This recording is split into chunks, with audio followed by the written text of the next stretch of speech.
Let me just say this. Oftentimes, just as black women are upset by comments like all black women are thus and so, black men are pissed off by the notion that there are no good black men out there that either dead, in jail, on drugs, with white women already married. The reality is there's a whole lot of good black men out there. One of the problems that men are having with successful, accomplished women is this.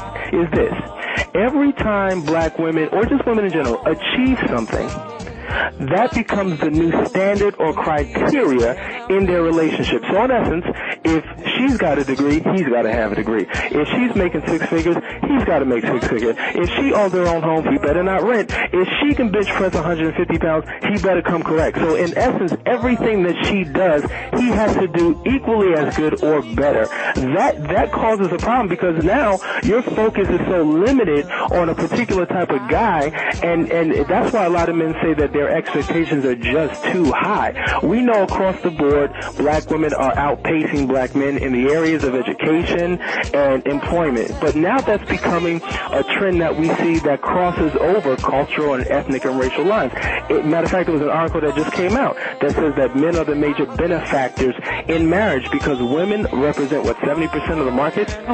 And so we're seeing the white folks are getting a taste of what we've had to endure for so many years.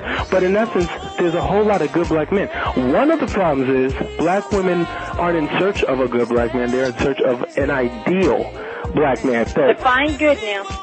And that's a good question. If you ask 10 different women what their definition of good is, you'll get 10 different answers because their definition is based upon their past experiences, their upbringing, what they've been taught, bad relationships, their level of maturity. So it will shift and change depending upon who that woman is, which leaves so many men confused because there's no working operational definition that we collectively have of what good is.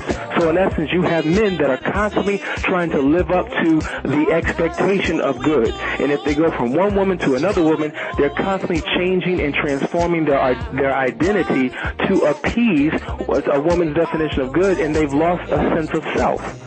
And so because we don't have true definitions of manhood and womanhood, we're all confused and all messed up. And that's why many of our relationships don't work. But in essence, a lot of sisters aren't in search of a good black man. They're in search of an ideal black man. And when you look up the word ideal, it speaks to a man being perfect, a man having no flaws.